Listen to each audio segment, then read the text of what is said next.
Hello, everyone, and welcome to the Great Awakening Generator. I am your host, Rose McNair. Today, I have with me Dr. Darag Rennie. Hello, Darag. How are you? Hey, Rose. I'm good, thanks. Thanks for inviting me to share my thoughts.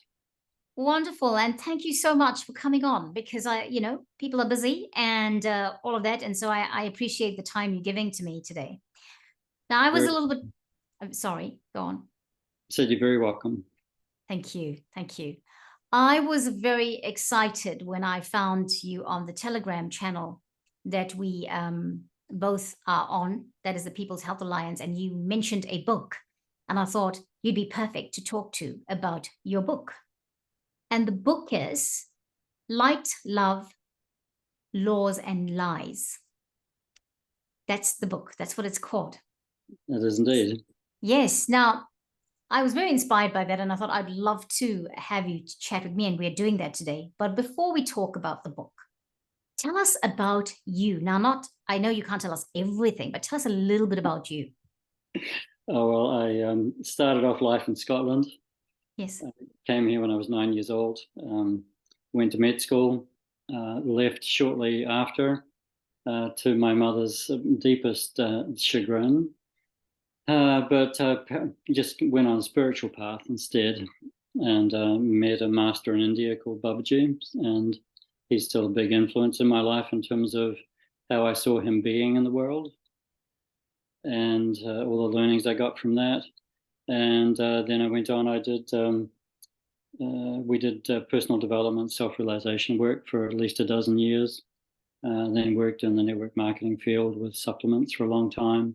And the last few years, I've been helping people with diet, just getting their diet together. Okay. And Sally and I are looking at, we homeschooled our girls. They're now 29 and 26. Okay. And we homeschooled them, and they've still been going in and out of home for a while, but they're just, again, in the process of leaving. It's always the way. And we've got a puppy. Oh, great. Great. A puppy. So you got a while to go before it's an adult dog. First dog is a family. Oh, right. So we're both semi-retired and Okay. help out in the community in various ways and do a bunch of things. Yes, so it's a very different life from somebody with one would expect that has a medical background, because it seems that even with the medical background, there's so much more that you've been involved with, and it's a lot focused on community. Yeah, so you must have, there's a very big heart in there, obviously. Yeah, well, it has to be, doesn't there? Yes, yes, indeed. Because I was looking at your website, and there's some pictures of you in, is it New Guinea that you were working in? Did I go to the right place? And there you were with, there's a picture of you as a doctor with that's the one. It's a little girl. Yes. She had coral cuts and was badly infected. Right. Okay. Yeah. So this is when you left New Zealand and went away. Did you leave New Zealand, go and work in New Guinea for a while? That was, in final year medicine, you get to do an elective, 3 months of your choosing. Mm-hmm. And I was wanting to go to Nepal, but that was full. So New Guinea was my next option. Okay. So that was my end of my medical run. Okay. Called an elective. Right. So I was basically attached to a small hospital, and we went out into the bush with just me and a few porters and medics, nurses and stuff like that, and went looking for anyone we had to send back to base and treated what we could. Mm. And felt a bit like Dr. Livingstone. Yeah, that's what I thought. I mean, Dr. Livingstone seems to have set that precedence for a lot of people, right? Yeah, and they only had 4 drugs, I think. So my job was I took on the job. I saw the hypodermic needles because I had a choice of working in a hospital or creating a manual to teach them how to diagnose and treat basic diseases. So I chose that because I had a look at the hypodermic needles, and they get cast-offs. And if you look at a hypodermic needle, it's normally straight, but the little pointy end was bent. Okay. And I thought I couldn't stand the thought of sticking that into people. No. So Okay. And that was one of my things about leaving medicine was I just didn't like hurting people, and I saw a huge potential to do that. Yes, especially with giving vaccinations, injections, and that type of things, right? And you have Absolutely. screaming children. I, yeah, Yeah. yeah, Yeah. definitely not a nice space to be in terms of that. Yeah. So, I've got to ask then about, well, obviously about the book, Light, Love, Laws, and Lies. How did this book come about? Because I've skimmed through it. I haven't had like I said, I came across it and then I thought I should have you on the channel and I didn't have a Mhm. chance to read it. But I was quite fascinated by the little bit that I've skimmed through. I went up to, I think, page 57. I was quite fascinated by some of the things you were writing about. And so I won't talk about what I was fascinated about. I would suggest you, what I mean is, if you tell us about the book, and then I will tell you my thoughts based on the 57 pages I skimmed. Well, I think it came from, I started with light because I had this repetitive nightmare as a kid, and I'd just be immersed in a field of light, and I was the light, and light was everything that existed. And it was a beautiful experience. And I'd just be wallowing in this and enjoying it. And then in the depths, some kind of niggle would start, and then it would grow, and that niggle just became a dark, cacophonous roar that ripped the light away. And that's when I'd wake up screaming, Okay. running to Yeah. my mum's bed, Yes. and I had that dream many times, but the sense of the light I experienced that had was more of a real experience than being alive in my body. So there's a sense that wow, this is what life is, and so that that's always stayed with me, and so that's where I think we've lost that ability to connect because we're so busy in the world with what we think are important things to do and our goals and all that kind of stuff. And we've forgotten how to be in that space. And it's for me, it was about how to bring that space into daily life. And so the book is about that, and the context of how to. I talk about getting out of our minds, and most people are afraid of that thought, getting out of your mind. But Yes. I see that the body and mind are beyond the spirit, so it's about letting spirit talk through the mind and the body. Yeah. Okay. Okay. So I realized from reading the first few pages of the book that it was a story about you. And as I was saying earlier, I liked that it was the style of writing. I liked that it was so real. Did anyone ever review it and say, this is a bit too real? No, no, I didn't. I just did it. Yeah. No one reviewed it for me. It's just me. Okay. Well, I reviewed it, Yes. and I do remember writing an article when I was living in a yoga center when I was working as a house surgeon in Wellington Hospital, um, and I forget the name of the. It was about health. Oh, here's here's my puppy. Oh, there we go. Jumped up. Oh, This wow. puppy. That's Hello. Hello. Hello. Beautiful thing. Oh, wow. he's cute. Very cute. Yeah. And I know the yoga teacher, at that point reviewed the article and he didn't like it and he wanted to change the words.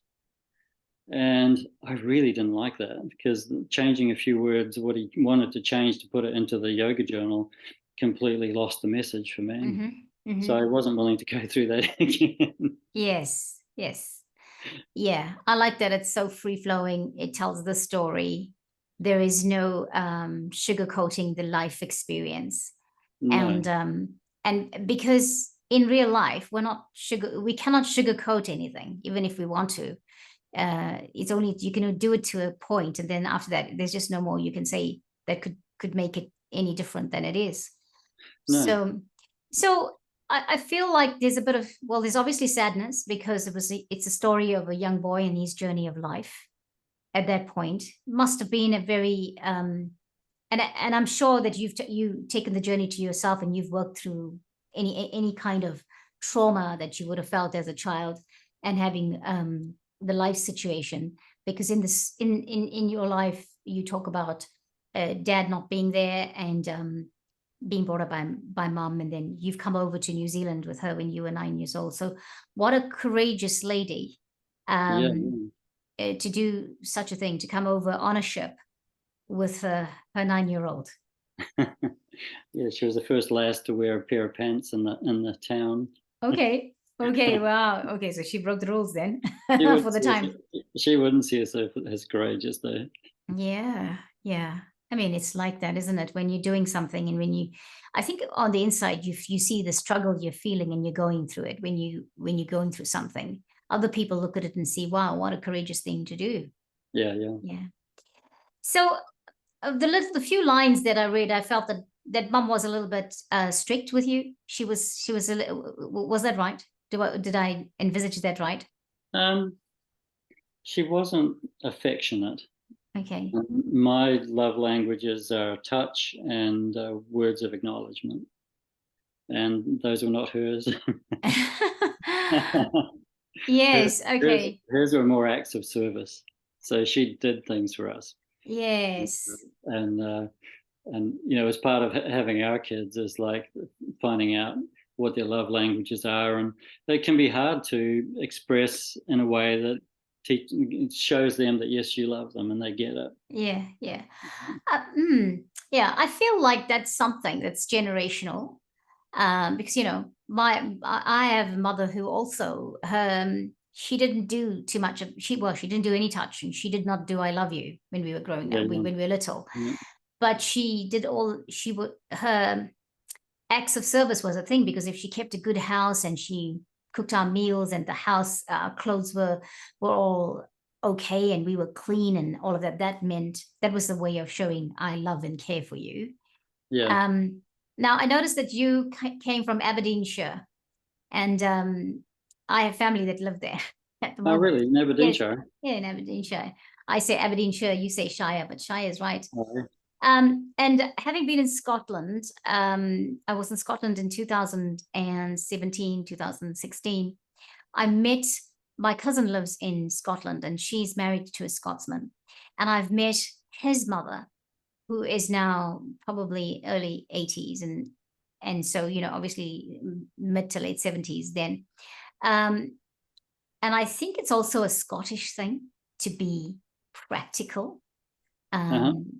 Is my observation okay in that? I would think so. I would think Yeah, so. yeah, I mean, it's a cold climate for most of the year.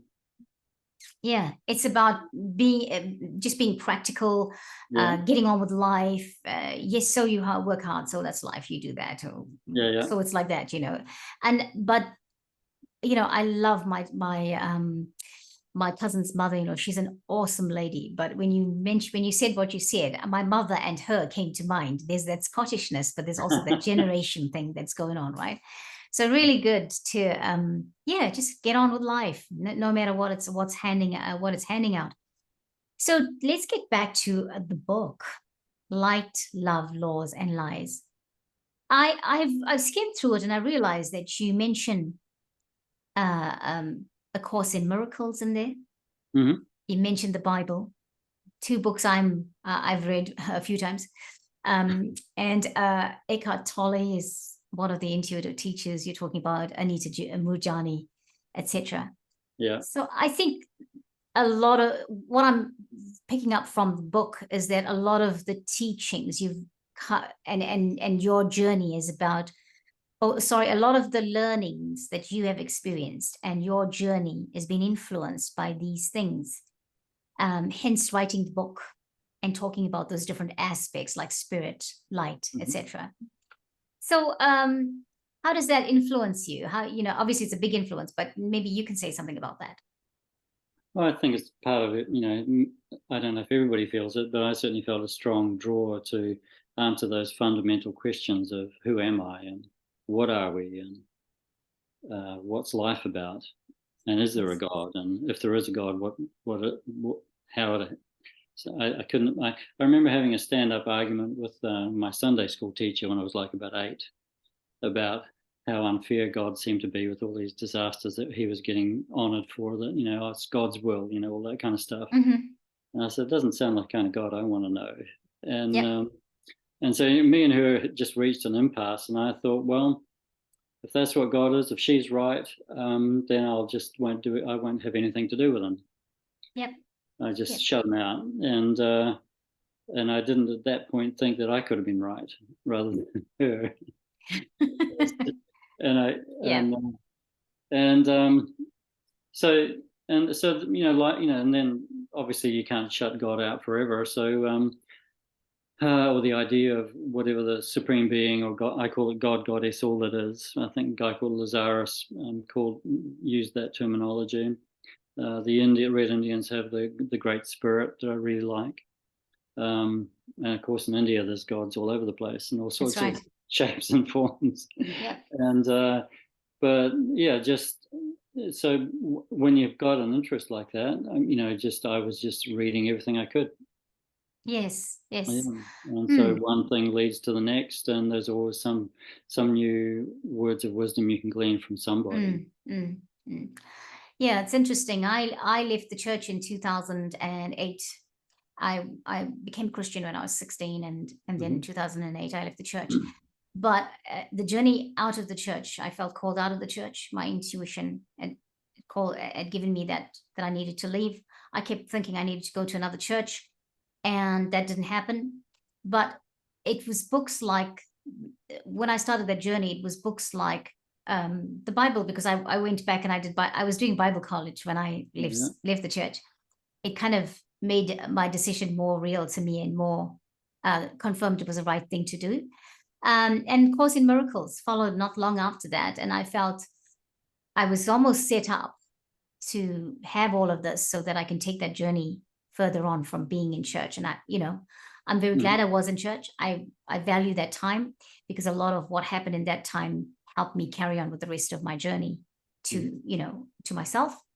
And then the likes of Eckhart Tolle and Dr. Joe Dispenza, all of those people start to come into my world. Abraham Hicks, but so I get that, sometimes, and when I left the church, one of the things I did say was I could not equate to a God who loved so much, but then also made wars on people, or allowed his son to die on a cross in a very gory way. I just could not say that was equal. I couldn't equate to that kind of, philosophy, or that kind of being.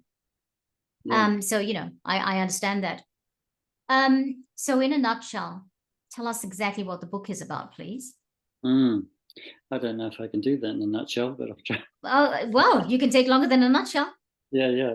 So for me, I think it's about that journey to finding yourself and the steps I've taken, and I think the steps are pretty universal steps.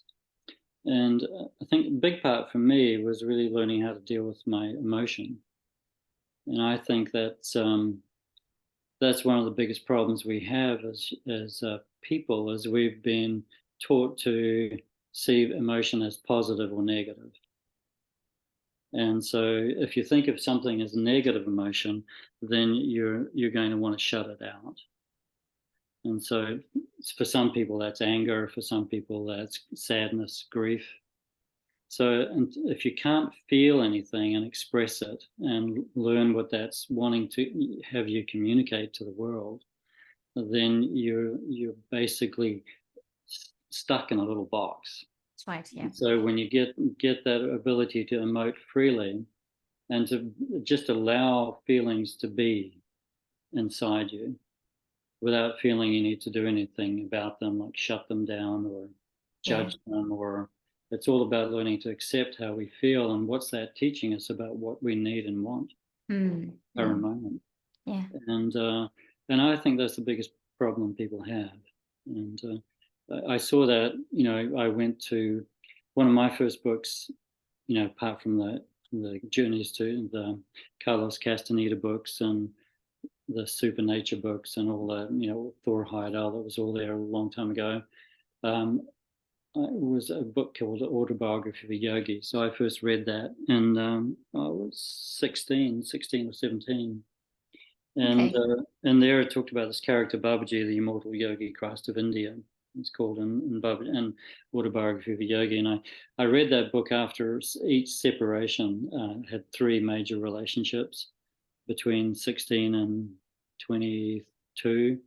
And after each relationship, I'd dive into that book, kind of go through a period of like soul searching. I think that Mm. what we experience when we separate from someone we've loved is, I think we experience the original separation of separating from God. God is all it is. So Yes. it's just it brings that right up for us. So Mm. that's the journey of being able to experience that grief Yeah. of Yeah. what that feels like, but also knowing that it's there for us at all moments, at any time. We haven't actually lost anything. We've Mm. thought we've lost it, Yeah. and that thought can be pretty real. Mm. But anyway, so that led me to actually, I started working in the rebirthing field way back then, and then they were connected to Babaji, and that was supposed to be the same Babaji that was talked about in Autobiography of a Yogi. So I went to India, spent I can't remember if it was 2 or 3 months with him in an ashram, small in the first valley of the Himalayas, and no electricity, just running water from the river, um, and probably mostly it's about 40 people in the ashram most of the time. Okay. So it was small, intimate, and I had expected an enlightened being to be all peace, love, and light, Okay. and he was that, definitely, but he was everything else. He was like a 2-year-old throwing a tantrum half of the day. Okay. He'd yell at people, scream at them, hit them. Okay. um, and he would change from he'd be looking, if we were both sitting in front of him, he'd stare at you in one way, turn to me, he'd be a completely different person. Okay. So Oh. his emotion could change like that. So when we have an emotion, it's a biochemical storm in our body that takes time to, sometimes it's raging, and Mm. you can't stop it, and you have to ride the wave, or you either block it out altogether. But he could go from one to another in an instant, in Mm. a nanosecond. Right. Never knew what he was going to do, but there was a sense that he knew everything that was going on, Wow. and he made that pretty obvious. Wow. Yeah. Mm. So That. what I learned from that is I had to really change my idea of what enlightenment looks like, because I'd gone on the realm of it's all about being loving and peaceful and joyous, Mhm. and no, it's enlightenment is about everything. Yes. Yes. And also enlightenment is about saying everything has one is not better than the other. They have equal value. So if you feel anger, it's okay. But Yeah, what you do with that, I guess, at the end of the day, is the important thing. But yeah, it's about saying it's got value. It's because as soon as we start saying one is better than the other, yeah, the feeling of one is probably better than the other, because if you've got anger and then you have peace and calm, you know that peace and calm, this is how we're learning, isn't it? yeah, What yeah, sits right. So it's yeah, good. It's a good, it's yeah, must have been a really good, I think it's a good experience to have. yeah. That kind of behavior would have shocked me from a yogi, Mm. because I'm conditioned to see things a certain way, and it's like, oh, it's not like that. Oh, what's wrong with you, kind of thing, Yeah, yeah, yeah, but I'm learning now in the late stages that equal value to everything, if for want of a better word, equal value. Yeah. yeah, yeah, Or everything is relevant and relative. Everything is relevant.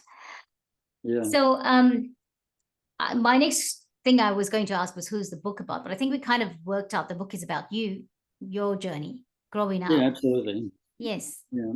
And yeah, I think that's such a great idea, the way you've written it, and that it's written in a way, it's out there, it's real, and there's no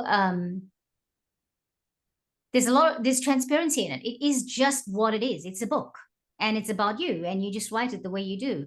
And I said that before, I know, and I sound like a broken record, I know, but for me, I find that very appealing.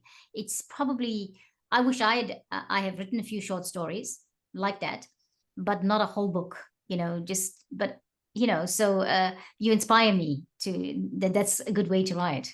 Yeah, yeah, I think it is because we learn from each other's stories. Yeah. Yeah. So all of us are going through life, and all of us are going through life, something similar to what you've experienced, some things not so similar. Why? Or but you wrote about it. You took the initiative to write about it. Hmm. What inspired that? Well, I like writing, Okay. and I find it easier to write than talk. Ah, Yeah. okay. Okay. So, because speaking, I, I'm in terms of that introvert extrovert kind of gradient, I'm more of an introvert, Okay. and Yeah. like I can have a conversation with somebody, and I won't think about what to say and reply to what someone said until maybe 2 hours after the conversation. Ah, So okay. writing gave me time to actually crystallize my thoughts and take the Mm-hmm. time over them and hone them down and see where I was going with it. Yes, But I also wrote it for my dedication is to my girls that's because right. Yeah. it's like how to help them live their best life Yes. and Yeah. to live fully. And I think it's something it should be taught in schools. Yes. But what's being taught in schools is a whole lot of propaganda, really, and not a lot of Mm-hmm. facts and truth anymore. Yes. And that disturbs me. That we are being this the love lies, love light, love laws and lies. The amount we're being lied to is seriously disturbing, Yes. Yes. and that's affecting all of us. So as much as the book's about my life, it's about helping people come to terms with the fact that we are being lied to, Yeah. and we need to get beyond being naive and gullible and think the government's out to help us. Someone I just read someone the other day came out with a new syndrome called GIT, and people have got the GIT, and it's called the government-induced trauma. Wow. Okay. Wow. So, and it takes a lot of courage to face up to the feelings you feel when you realize that our governments are actually deceiving us purposefully. They are, and they also, coming to a point where they're not really hiding it, are they? Well, Um, no, they're not, but there's a lot of people still can't see it. and this is It's a this is frustrating the part. thing. That is the frustrating part. A lot of people in New Zealand are saying this. People that can see it are saying it's just um, interesting or shocking how people are not seeing it. Yeah. And I've got people like that in my world, but I have very little to do with people uh, not seeing it because my life is designed in a way that not I am not having fights with anybody or whatever. I just don't have conversations with people who are not on the same wavelength, and this is what I mean when I say that.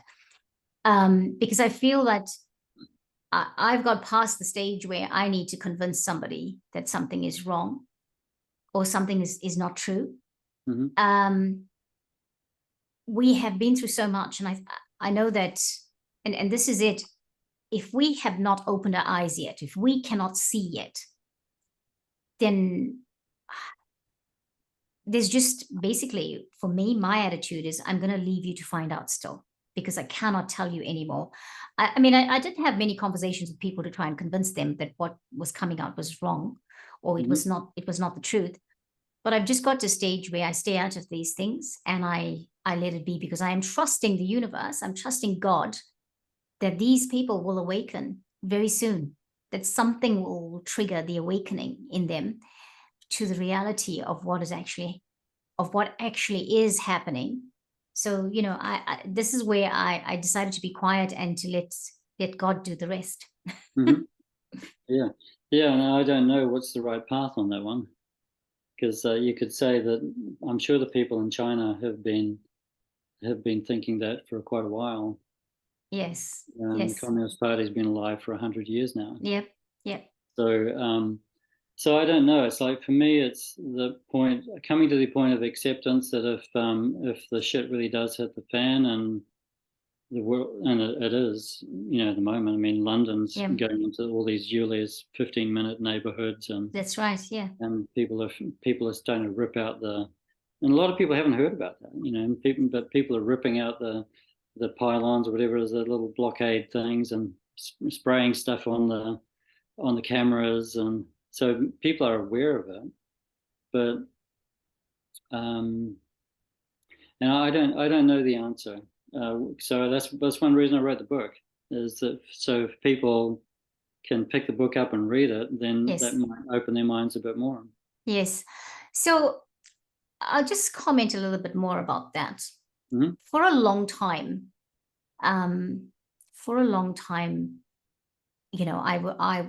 I was doing a lot of meditations in terms of healing the planet. I work with galactics. And sorry, I do speak about the galactics, so I'm not sure if you believe in the galactics, and that there's the Pleiadians and all of that. Yeah. So I did some meditations with the Arcturians for a time, because we've got a group all over the world called the Global 40, mm-hmm. And the founder of the group is the author David K. Miller, and he has channeled the Arcturians, and he's written more than one book about them. And so I did a lot of work in terms of planetary healing and awakening of the collective, and I've come to recently realize, someone said something like this: we must remember that, because I worried about people, I worried about the fact that they weren't waking up, and it kind of gave me a little bit of stress. And so, but someone reminded me that each of us have we have a soul contract, and we have some people have come not to awaken to the things that we are awakening to. They've come to just do that because it's part of the whole process. And so hence my stance with, okay, I'm standing here. If you need me, I'm here. My standing on things, but I'm not going to keep trying to talk to you about this stuff, because I have somebody who will just, for example, a close friend, that if I had to say something, just shut me down. Like you would have heard about the movie that Peter Williams, it's a 1-hour documentary movie. Peter Williams, the news anchor, Silenced. Yeah. And so I said to him, and he is a TV broadcaster, sports broadcaster, and I said to him, so Peter Williams has done this movie. It's called, and he's like, who's Peter Williams? And I'm like, what do you mean, Peter Williams? The man who was in media for like 49 years, who was the news anchor, who was in our lounges for the 6 o'clock news, like for years and years. Oh, Peter Williams. And I thought, it's like almost like people don't even want to remember these things. Like, you can't not know Peter Williams if you've lived your life in New Zealand, if you were born here, if you were brought up here. You can't not know who he is if you have a TV.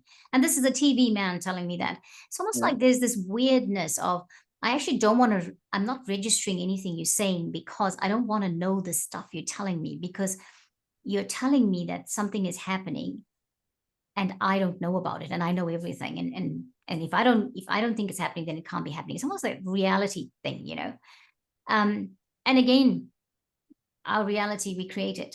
So if that person feels that's what they want to do, so it's about saying, pull back now, leave it be. That people do the things they want to do. Those of us that are meant to do the transition will do it, and those that are not, our contract's written like that. So I think that's where it comes down to finding out our own inner drivers. Yes. So we need to connect with our own spirit and see what it's asking of us. Yes. And for some people, that is being in people's faces, and for other people, it's being in the background. Yes. Yeah. And it's a personal journey, and it's up to each one of us to find our own journey in that. That's right. So we can't judge another person's journey. Exactly. I want all the people to wake up. I want all the people to wake up and see the things that we're seeing and will continue to see. But because I have the love for humanity, I want everybody to come into the, to go through the awakening process. That's my want and desire. But, the universe we all have a part to play here. I was going to say, we'll leave it to Russell Brand to keep doing that stuff he's doing. I listened to him this morning and I just laughed. I don't listen to him every day because sometimes I can't have too much of Russell in my world, Yeah, you know. yeah.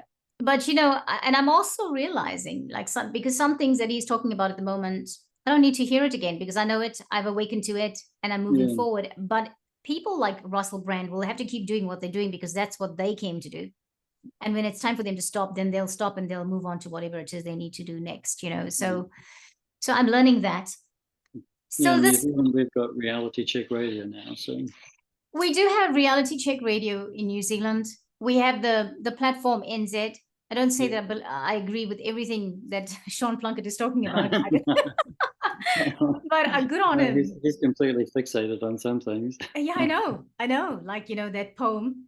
And but I do love it, and it should not be let go of because No. that was not great. You Yeah, know, yeah. being a woman of color, Hmm. you know, I will take that. I am South African born, Hmm. and I've lived through the years of apartheid, and I Yeah, will say that that poem is not acceptable at all. yeah, You know, so yeah. So I do listen to Sean Plunkett sometimes, and I think he's hilarious, and I yeah, just love how he keeps driving things. yeah. Yes. New Zealand. I was just listening to Russell Brand's podcast today or video that he put out, and he was talking to Dr. John Campbell. You would have Hmm. heard of Dr. John Yeah, Campbell. yeah, yeah. What a wholesome, amazing man. Hmm. Um, and I love the way he pieces out the articles or what's come out in a very neutral way. I mean, I've heard him get slightly emotional sometimes, but you know, he's Yeah, kept yeah, it together. yeah. But he's He had a works around ban. he works around the YouTube. Yeah, He works very well. algorithms. Yeah, but he's had a ban on YouTube for a week because For of a week, something. yeah, for Yeah, Andrew Bridgen. yes, He that's the one. probably had him on the show, Yeah, and you can't be talking to someone like that. And I think it's one of the biggest things we'll see come up in the next couple of years. Like Jacinda, who said that she had nothing left in the tank. For someone who's had nothing left in the tank, she's extremely busy. yes, You know, this whole disinformation unit she's heading up yeah, with the Harvard contract and all that stuff. I mean, they're basically trying to stop free speech and free thought, and exactly. and Yeah, that's why they cut out John experienced getting cut out for a week. yes, You that's know, right. I was, Mm. I was cut out of Facebook for a month, I think. Okay, yeah, no, I don't have that account anymore. So it was interesting because why was I going there with Dr. John Campbell? Some things that he said there, he talked about, Hmm. he briefly mentioned how intense things are. And he mentioned in particular countries like Canada and New Zealand. Hmm. And therefore I feel like we are not out of the woods. I mean, we know we're not out of the woods. A lot of people seem to feel like we passed the last 3 years now. We're not a lot of us are not mandated. Not that the mandates are gone. For certain people, it's Hmm. still there. Yeah. And so we can just keep moving on with life as if, well, okay, dust that off and move on. But actually, there's a lot going on in the background that we aren't aware of. And we're going to find out. The next 5 years is going to really show us that. Yeah. Well, I think that it's quite out in the open what they want to do. The Yeah. whole 2030 agenda, Yep. Klaus Schwab and the WEF, and Prince Charles now coming up to be King Charles, who wants the Great Reset to happen with military Yes. precision. Yeah. Um, and it's just all based on lies, And when I first started, because one of the big journeys for me started when I got I was a vegetarian and vegan for about 35 years. And then in my early 50s, I get rosacea and blepharitis. So that's inflammation around my face. And blepharitis is in the eyelids. And then a couple of years after that, I get testicular cancer. Wow. And so that sends me on a journey thinking, you start thinking about maybe I'm doing something wrong to do that. Yes. We did have a big financial loss at that time through our accountant, And there is a thing called German New Medicine. I don't know if you've heard of that. No, haven't heard of it. And he is talking about the emotional content of disease. Okay. And testicular cancer he puts down to a sudden catastrophic loss. And the guy who created German New Medicine actually lost his son. So mine wasn't as bad as his, but he got testicular cancer as well. Okay. That's what he put it down to. But so that happened, and then that was 53. And then when I turned 55, my GP calls me in. I don't generally go to GP unless I've damaged myself doing something. He calls me in because I'm in my mid-50s and I'm registered with him. I need to get a blood test for blood fats. Okay. He tells me that it won't be a problem because you've been a vegetarian for so long. And that was the one thing I thought we had right in medicine, was the whole move towards plant-based food. Yes. And so a few weeks pass and he calls me in and says, sorry, I was wrong, you have got a problem. And he gives me a bunch of, I kept them for posterity, just because a whole bunch of, basically about 3 or 4 pages, which basically said, and this is me, here I am, I've been vegan, vegetarian, whole food, what do they call it, indigenous type eating, like rice and dal, yes. a lot of, that kind of stuff. For 35 years, and then he gives me a bunch of papers that basically says I need to eat less red meat and more whole grains and vegetables. Okay. That's hilarious. Yeah. Okay. I say it was me that saw red at that point. I thought, sure, and that's what I really started to think. Well, maybe I just got it all wrong, because I can't do any more of what I've been doing for the last. That's right. Yeah. Yeah. And, so since then, I realized that we were told lies. I was in med school when the animal fat idea was bad, and the animal fat is bad for you idea was brought in. Okay. At the time, we had a competing theory that sugar was the bad guy. But that guy, I forget, John Yudkin, Professor John Yudkin from the UK, wrote a book called Pure, White and Deadly. And our biochemistry teacher gave us that. So I saw that theory of his get thrown out, and the fat was bad for you idea come in. And because of my leanings towards vegetarian, remember I was into yoga and all that kind of stuff, I was really going vegetarian. I thought that the plant-based idea was right, but I've since found that's absolutely wrong. Wow. So now I spent 10 years basically low carb, high fat. So I'd eat a lot of meat, chicken, fish, lamb, and lots of vegetables, just the low carb veggies. So yes, kumara and potatoes went out, rice went out. I'd been off bread for a long time anyway. And I found my body weight I was always a chubby kid. My granddad he ran a bakery. My granddad made some money mining gold in the Yukon, brought it home and bought a bakery in the hometown, and was able to marry his sweetheart, because before that she was, as a teacher, was above his station in life. Okay. Yes. So he made some money gold mining and came back, bought the town bakery, and could marry his sweetheart. And so I was brought up in a bakery. I was brought up around Granddad's bakery, and so for me we were a fat family. Yes. Yeah. And so to actually all of a sudden, I struggled with weight. I was dieting when I was 14. Right. If you can imagine a 14-year-old boy dieting, that's a big deal. It is a big deal. And it was always a struggle. And so to find that I could control my weight just by eating more meat and fat was a revelation. And then I dug into the research and found out that what we've been told about diet is all wrong. It's a bunch of lies, and it's based on scientists that think they have an idea and they're determined that that's the right idea, and they'll push for that. So science becomes controlled by those people. Yeah. And so then I saw the same thing happening with climate, and same thing happening with transgender. That came out of actually it was a psychologist from Morrinsville. Yes, I've been hearing a lot about Mr. Money. John Mooney, yeah.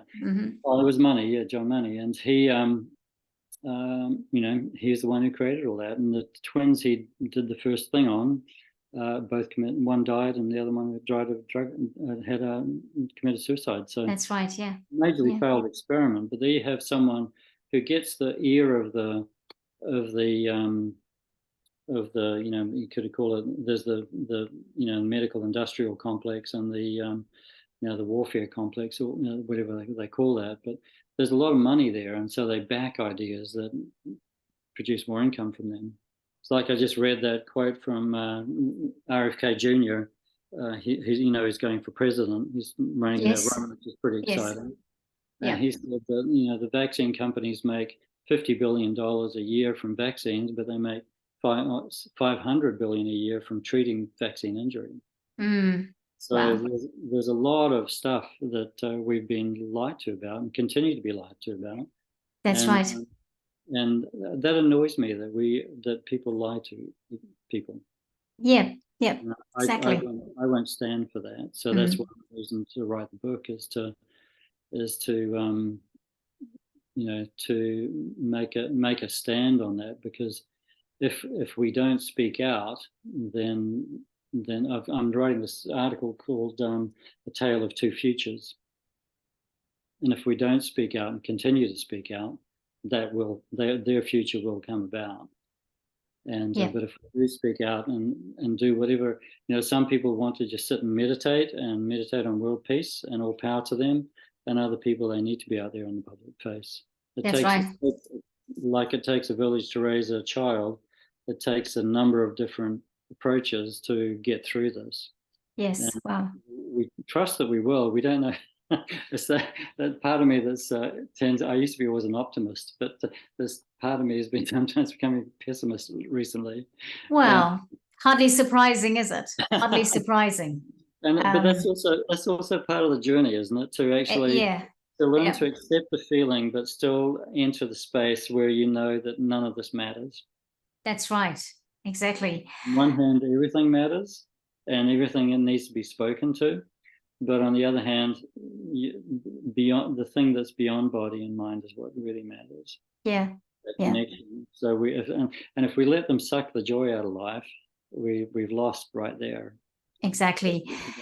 Retaining the ability to experience joy in the moment, engaged in the madness. Yeah. It's a bit of a challenge, though, and I understand why sometimes you feel we're becoming more pessimistic. And yeah, it's what surprised me about the lies is that a lot of medical professionals have bought into it, obviously, because that's how they've been taught and trained. And being a doctor, for example, a GP is so important that they do everything correctly, but that they believe it and they continue to believe it. They still can't see that there's something that they're so programmed into saying this is the way that we've been taught, and we're going to do how we've been taught, but not think, okay, so how sensible is that? Yeah. And we're called now, right now, with the way life is happening, we're called to think beyond that box, so to speak, to think out of the box. And so I hope and pray that these people start to see that, because it's very important. And then there's this thing of, okay, so there's equal value in feeling confusion or being asleep is also valuable, because it's part of the process. So but where do you draw the line and say, well, okay, this is the way, and we've just got to go with the flow right now, right? Well, I think we each draw that line in a separate place. Yes, I think that's a good answer. Very good answer. According to our own natures and what Spirit is guiding us to do. The thing is to listen to Spirit. And one of the things that I talk about in my book is how emotion is used to manipulate us. Yes. If we're not clear on where our feelings are coming from and how we relate to them, then we can be completely manipulated by them. Yes. So the whole COVID fear, the climate fear. So basically, our kids are being taught that the world's going to end unless we do something. Yes. But, Yes. and that puts an immense amount of fear into people. Yeah. It's not a healthy thing. Mm, And mm. other people are being taught that their grievances from past wrongs are justified. So they're taught to be, they rile up people that are used to being angry. The powers that be seem to be pointing towards them to use them as a lever to Yes. and to focus. They'll make one second, they'll pull on the guilt strings, and white Christian people are good at guilt. Yep. Yeah. Guilt's a big part of the religion, particularly if you're Catholic. Yes. And, True. so guilt is used to manipulate, fear is used to manipulate, anger is used to manipulate, and that whole divide and conquer strategy. So it's about not being caught up in that, but also realizing that waking people up to the fact that they are being manipulated. And if you can sense you're being manipulated, then you have a chance of seeing beyond the manipulation and actually taking more ownership of your feelings. So you're Mm. not being pigeonholed, or certain feelings aren't being brought out. And then, but until you're willing to be angry enough about not being about being lied to, I think that's one of the biggest problems is people don't want to see that because they don't want to feel angry. So they've got a problem with that. So they'd rather stay in the naive and gullible state, thinking no, everything's going okay. All the scientists are being listened to. I think everyone's getting a fair place in the science world, and they'll work it out because they know better, and we know better that that's not happening.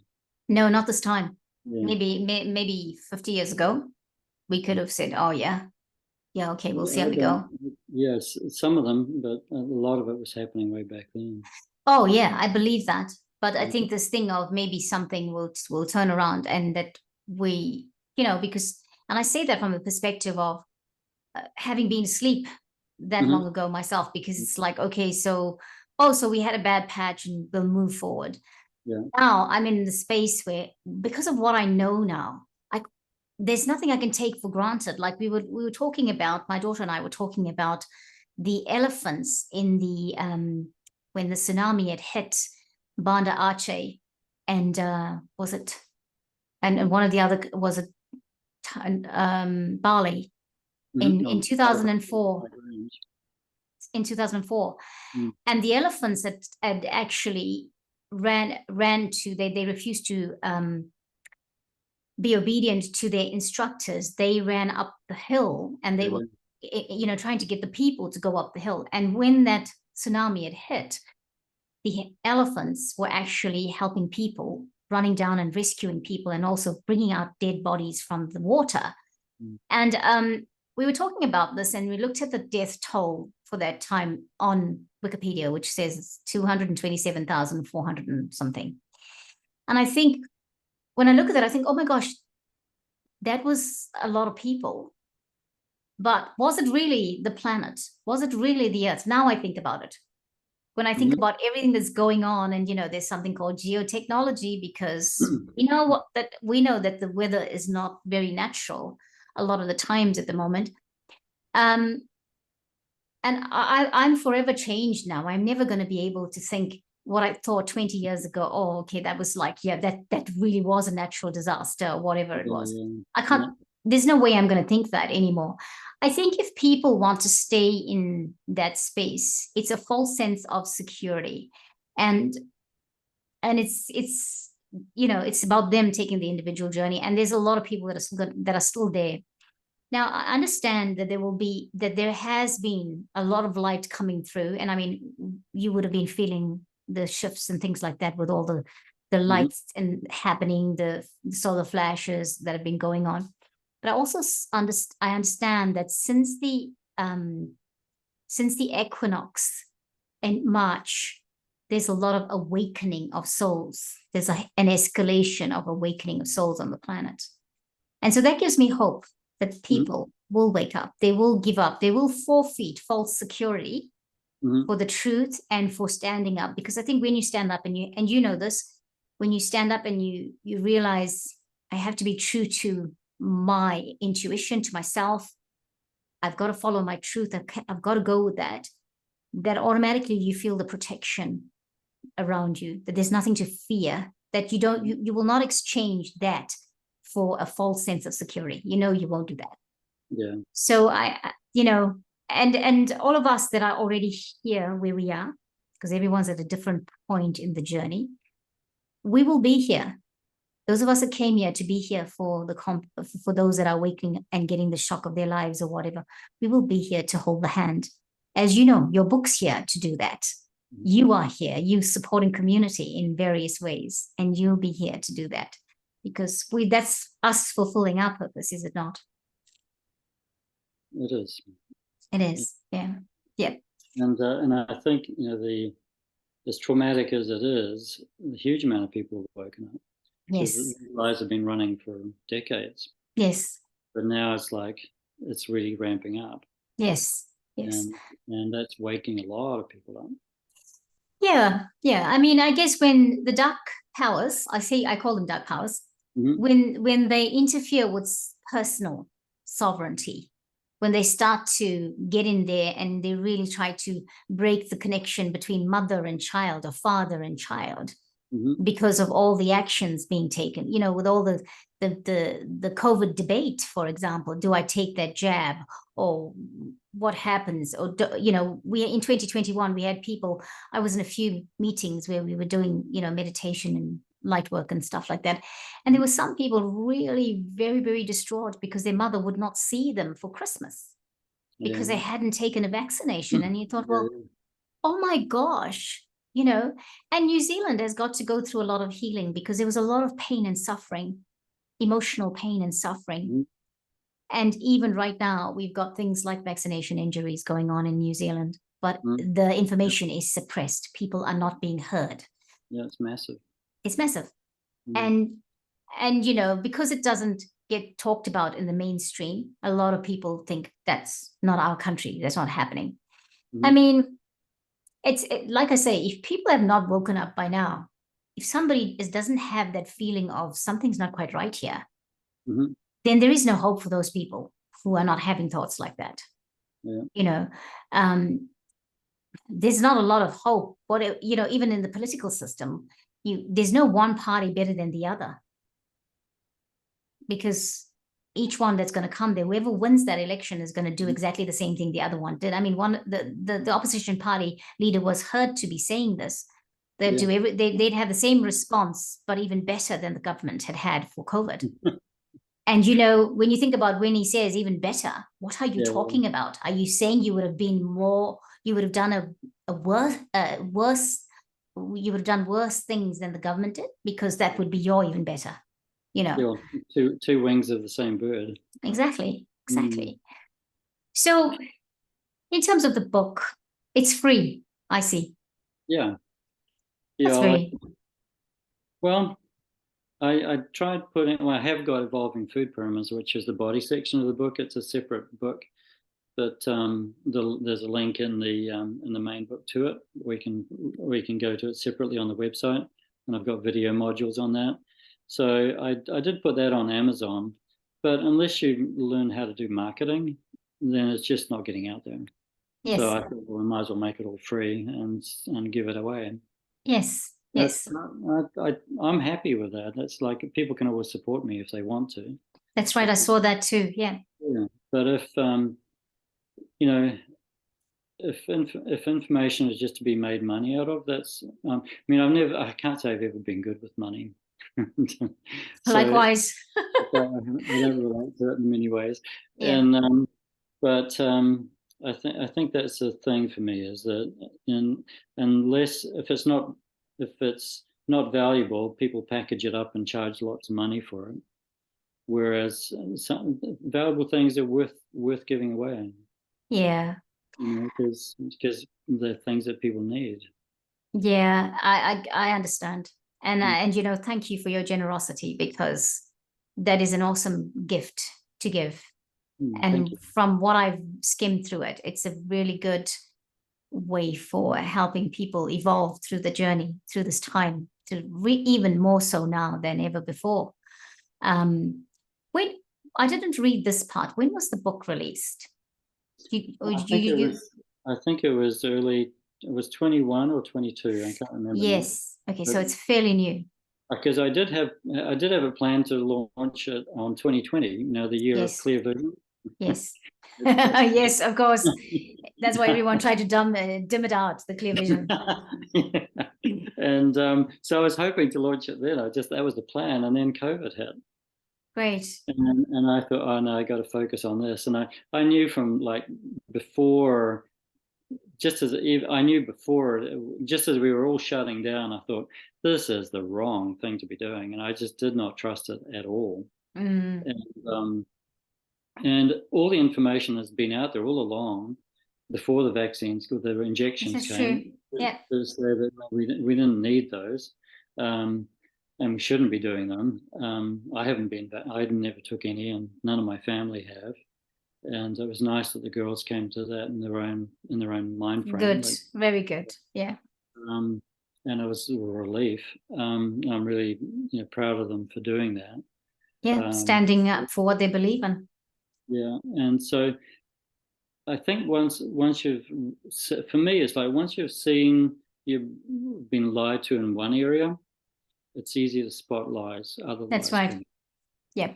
And so I think that's what helped me a lot. And so I've been, trying to wake people up about it even before we'd locked down. Yeah. So and all along, there's always been people. There's a great meme by running with wolves. They do some memes on Instagram. Mm-hmm. One got follow. It's got follow the science is crossed out, and it's got silenced. So follow the silenced, and that's such a great meme for today. Is that and the information has been out there all along. If you had only looked, That's right. Yeah. Because sorry, go on. Yeah, you only look in the right places if you know who to trust and who not to trust. That's right. Agenda 2030 has been available on the WHO's website for a long time. I guess people just live life and get on with it, and just as long as their individual lives are working out fine, they're not affected by anything, they'll just keep going. But what got unleashed on us in 2020 just kind of prevented that from carrying on, because we were suddenly a whole collective affected by this one thing. And then you had to decide which side of the fence you were going to stand on, and I think just even that's crazy. Yeah. I was talking to somebody the other day who we both said it. We knew from the beginning what it is that we were going to do in that situation. Like you knew you weren't going to take a vaccination. We knew what we were going to do. I did not ridicule anybody who did, because I learned very quickly that it was a highly sensitive topic. And I just thought, all right, but if somebody asked me what I was going to do, I was going to say my truth about it, because why wouldn't I? Yeah. Yes. So really good. Now, I realize we've been talking for a while, but I want to talk about this. You left the medical profession, you said, in 1979. Yeah. Why did you do that? Well, I do write it. Full description is in the book. Okay. But basically, in a nutshell, it's I found out that I really hated the thought of hurting people. Yes. Yeah. Yes. And I saw massive potential to do that. I mean, we were still delivering ECT to people, electric shock convulsive therapy. Wow. Okay. That's a pretty miserable thing to do to people. So I knew I didn't like hurting people, and I saw massive potential to do that with medicine. I mean, I think medicine's got it right in terms of trauma medicine. If someone's had an accident, needs being put together, fantastic. Their whole cancer therapy, I mean, they're based on chopping and poisoning, and so I seriously wonder about that. They're completely wrong on statins and all that kind of stuff. So, and there's a lot of doctors coming out against that nowadays. And Peter Gotche, who wrote what was it called, Deadly Medicine and Organized Crime or something, or Organized Crime and Deadly Medicine. he says a third of the deaths now, like the top third killer, like heart attacks, strokes, and then, like, so cardiovascular, vascular disease, cancer, and then the third leading killer is properly prescribed drugs. Yeah. Yeah. So I kind of caught on to that early. And the other side of it, in terms of we're motivated to avoid pain and seek pleasure. So that was the avoiding pain part that drove me into medicine. Yes. And the seeking pleasure bit was I was having some pretty powerful spiritual experiences. And that made more sense to me about life than anything else, and I wanted to pursue that as a path. Yeah. Health, health is the idea of being fully in alignment, spirit, mind, and body. Yes, it's holistic. It's not one thing only, or one facet of it, or that take medication and just dim it out, but it's not actually gone. Yeah. I wanted to explore that, and that's what I wanted to do. So I moved from that into consciousness work, from medicine to consciousness. It's it's unusual though, right? That move is unusual. It is. There's very few people make that move. Yeah. Sometimes I think that was courageous, and sometimes I think that was just me being naive and gullible. I think it was. I definitely say. I think naive and gullible has a very, very big part to play sometimes when you're about to make a big change like that in your life. And it's better to be naive and gullible when you're making that, because if you weren't, you probably won't do it. You'd be frightened, So it's a two good ingredients to have when you're about to make a change like that in your life. Yeah. I feel like I'm going to say this, and I think maybe you will agree. But perhaps you were being set up from that time for now, for the last 5 years. Well, everything is setting up. Their whole lives lead to a point, and then. Yes, indeed. So I totally agree with that. Yeah, absolutely. Because even for me, I believe that I was being set up. I wanted to leave the mainstream corporate world, and already in 2007, I just didn't fit in it. Yeah. And I was just being set up for this time where there would come a time where I would need to be in, if I had been in the corporate world, and I was doing projects in 2020. I finished a project at the end of April. But I noticed that things were coming to an end, abrupt end, even when there were discussions about carrying on for another 5 years or whatever on a project. Suddenly, 2 days later, it was like, okay, we've your contract's ending and we're not going to renew it. And it was like, okay, that's interesting. And so I was really being put in a place where it wasn't going to be meaning so much for me to be in an office that I had to give into you take this thing or you leave your job, And so, I know that I was being set up to, and I'm really pleased that was the case for me, because I've always preferred to work from home, and I've been doing most of it from 2016. So I was going to ask the last question, but I want to ask this. So I looked at your website. There's two things I want to ask about before we ask the last question.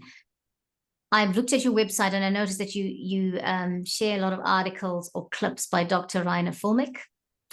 And you clearly believe in some of the philosophies or most of whatever he's saying, because he's a doctor, as a solicitor, lawyer person in the legal field.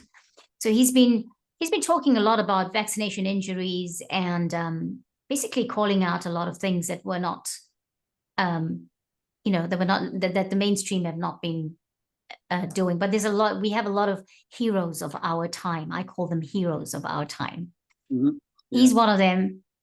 Robert F. Kennedy Jr. is another. So what do you think about his work? Do you Well, Rainer, I think, is searching for truth. Yes. In the COVID situation, and he's found that has led to a global picture of the powers that be wanting to control people, and he doesn't like that. and I think he was behind the Swiss. There was a lawyer with, I think, with Reiner's help, recently confronted the Swiss president or prime minister, whatever he is, and now Switzerland don't mandate. They actually say that a doctor can be prosecuted if they force someone to have this vaccine. Wow. And so I think he's on the right end of the stick. He's lost a lot of legal battles, but he's kind of behind a lot of other battles. I mean, he did have that situation. I forget his business partner in the original group in Germany, but they had a parting of the ways, and it was not amicable. She confronted him on what she thought was using misuse of funds. Okay. He went off in his own direction. He's recently, I don't know if you know, he's come out in support of the Hei Whakaputanga movement in New Yes, Zealand. I saw that. I saw that. And I personally don't know about that, because the way I look at it, the UN with the UNDRIP, the United Nations Declaration of the Rights of Indigenous People, I think the UN are using that to do the divide and conquer thing. Yes, and yes, basically, indeed. They can get the white people to feel guilty and give the brown or black people massive amounts of money that actually destroys the economy more. That's right. That's right. I think that's part of that. And so the Hei Whakaputanga, and sometimes it's called Hei Whakaputanga, I'm not quite sure of how they pronounce that. I have some good friends in it, and they believe it's about everybody who chooses New Zealand as a country to live in is sovereign, and that right. The agreement with the original king, I think it was Edward, I don't know the names, but before Victoria, yes. That was the agreement. But then, as far as I understand it, the whole 1840 treaty happened because the 1835 treaty with the Declaration of the United Tribes didn't hang together because they started fighting each other over the intervening years. Okay. So I don't know if they've got a lot of legs to stand on. And if they do, is it only there, will they only be allowed to stand on them because the UN wants that division? So that's my question mark. So I really don't know if Reiner's, barking up the wrong tree on that. Yes, because I was quite surprised by what he was saying about them, and I thought, oh my gosh, I didn't know about that. I didn't expect to know about that. But there's something that's coming out of the woodwork that is like, oh, okay. Yeah. First time I heard it when he spoke of it. So yeah. Right. Yeah, no, it's pretty good, and it goes. They don't necessarily think it goes with the Hei Whakaputanga people don't necessarily think it goes with the co-governance idea. Yes. But Hei Puapua, the break, meaning that it's going to be a change in the tides. That's more of that idea that the Maori need their own sovereignty. They didn't cede sovereignty, and that whole idea of the Littlewood Treaty. I don't know if you heard of the Littlewood Treaty. Do you know what that is? No, I haven't heard of it. No. So the original English version of the treaty was called the Littlewood version, and that was actually lost until it was found in somebody's drawers in Mount Eden, I think it was, in about the 1980. Oh wow! Okay. So lost for 200 years. My goodness. No, 100 years. 1840, wasn't it? Yeah. 1840. Yeah. So lost for 100 plus years. Yes. And that basically says that we cede sovereignty, we accept the Queen as sovereign, and we accept that we will be treated as equals and with land rights as anyone in the country. So there was no partnership, there was no principles, and that whole thing has been manipulated, I believe, by the UN and by Maori iwi elite. They call them the Maori elite because none of the regular Maori are getting the money. No. And once again, it's becoming about greed then again, right? Because it's becoming about greed, money. It's about money again. Money is coming back into us. And it's about destroying our whole economy. Yeah. And that's what the UN wants. They want weakened nations. They don't want sovereign nations. No, definitely not. Well, I come to this question, the People's Health Alliance. That's going to be my next question. But I heard a thing, it just popped into my head because I was going to ask you that earlier. Yeah. I was listening to Greg Braden speak to this gentleman. I can't remember his name right now, but he does I think a fortnightly podcast or something with them. And he's come up, Greg has said, the scientist friends that he's got, some of them are talking about the fact that we could be, not the fact, they're saying, is it saying that we could be in a simulation? Yeah. What are your thoughts on it? Well, if you go right back to, if you read Autobiography of a Yogi, he talks about seeing it like that. Yes. Just a big movie. Yes. So it's like, if you assume your real reality is beyond the mind and beyond the body, then this is all a projection. So in that sense, it's a simulation. That's right. But, yeah. It's a real experience. It's that whole idea that we come to Earth because it's where we experience pain, and we learn through that pain. Yeah. So, as big an experience it is, it's where people want to come. If you believe in that idea of reincarnation and people wanting to come into the world to learn lessons, and you don't always learn. You learn better by going through raw experience, and that's what we supposedly came for. Yeah. Including this one we're all in right now. Exactly, and I could not disagree that. I couldn't say completely. I didn't think that we were in a simulation because, well, the supporting information about it kind of made, because he talked about different like he talked about the yogis talking about your life being like a movie. He talked apparently all religions have it somewhere that imply this in in the religious books or in the culture and all that. So, well, so be it. Well, the word simulation might be minimizing the experience. I don't know if that's the best word for it. Yeah. Because when we traveled, we saw people watching these, going through these glasses to look at the Colosseum, and it's like, but I'm looking at the Colosseum. Yeah, why do you need to go do that? I'd rather see the real thing in front of me. I mean, that's right. Imagine what is, rather than spend time around the Colosseum looking at a screen that's showing me something else. Yeah. That just doesn't make sense. No. So People's Health Alliance, this is where I found you, on the People's Health Alliance Telegram channel. From what you're saying about what you do and how how you've lived your life, I'm not surprised that you are part of the People's Health Alliance. That you decided to be there, a member there. Yeah. So what did you find appealing about them?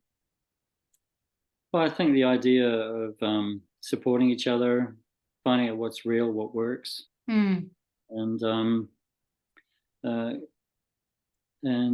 about in terms of probably the real reason I'm there is because of my wife, because she's really interested in that. Okay. She's the driver on that one. Right. I tagged along. But in terms of, it's a great concept. I think we've looked at it up on the peninsula. I'm on Hibiscus Coast, and the doctors that are in our mindset have a challenge with it because they can't see how they can run lab tests, and so we're not really set up like that. Okay. So I think it's good. It's something that will develop over time, and that's right. It'll be interesting. And I think there's some good people fronting it. Yes. And they've got some great ideas, and I think in the UK it's moving ahead in leaps and bounds. That's right. Yeah. I believe doesn't the world, Mark Trozzi and gosh, what's her name? Is it Catherine McBean? No, it's the World Council for Health. That's the WCH. Sorry. I think they're looking to be involved in it, or are some of them involved in it. And as we basically we need people that are out there sharing good, truthful information. Yes. Yes, indeed. And things that have an impact. Because we're certainly not getting that from Western medicine. I don't know if you saw. Do you know a guy called Professor Grant Schofield? He's an AUT professor here in Auckland. I've heard of him. I've heard of him.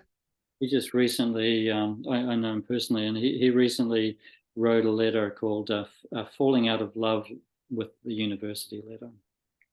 And Peter Williams just recently had him on Reality Check Radio for the background to that. So why he's taken so long to actually come to actually bite the bullet and tell the truth that our universities are no longer places of education and learning. No. They're controlled and manipulated, and he can't say what he needs to there. Yeah. I think we're supposed to be going out. I'm getting a tea for time. Great. We're almost there. Yeah. We'll be done in the next 5 minutes. So apart from telling us about what your web address, your website address is there anything else you want to tell us before you say goodbye to us today? Well, just the website on my front page, daragrennie.com. Darag is spelled D-A-R-A-G. Rennie, RENNIE.com. My books are available free on the front page, and I'd say part of the book is about becoming our own N=1 experiment. When you're doing a scientific experiment, N usually stands for the number of people in the experiment, and N=1 experiment is one where there's only one individual in the experiment. And so that's the way we need to treat ourselves and our lives. And one of the simplest things we can do to make a change, and just to simply change what we eat, because if we change what we eat, that affects everything. Yes. And so if you look at the Evolving Food Pyramids book I've got there in the video modules, and just put that to the test, give yourself, be that N=1 yourself, try it out and see what kind of difference it makes. And then go on from there. And then if you're more interested in the spiritual aspects and how to handle emotion, then Light, Love, Laws and Lies is the best one for that. And then I've also started doing a Substack. Yes. So drdarag.substack.com, I think. Yes. Or it could be darag.substack.com, I can't remember. But I do I've not been writing as much personal articles as I want to there yet. Okay. But mostly I do my top 5 for the week. So I read and listen to a lot, and I pick out what I think are my top 5 for the week. And people really like that, because there's so much information out there. Yes, indeed. Great. I will put the links to your information, your website, and that in the description box for anybody who wants to find out more. Anyway, I will do that. But I do like it for you to, say where you can be contacted and where your information is. Yeah, and Sally and I think we'll start doing some communication workshops soon. So great. The whole idea of teaching people how to be with themselves and be with others, and how to get the most of that experience. Yeah, great. So, Darag, thank you so much for coming to chat with us today on the Great Awakening Generator. Thank you for inviting me. No, I really enjoyed it. Yes, me too. I'm so honored to have met you and to have the conversation. And it was a conversation where there was so much alignment in terms of what we're thinking and how we're feeling, and the people we know, for example. So I liked it for that reason too. Yeah. Yes. And truth has a resonance to it. Yes. Yeah. I like that. Yeah. Yeah. Yeah, very much so. So thank you again. So everyone, thank you so much for joining us. And, our wonderful guest, Dr. Darag Rennie, thank you so much for being with us. And please feel free to come back. Yes. Thank you. Lots of love. Great. Thank you. Bye, everyone. I'm Rose McNair. Catch you next time.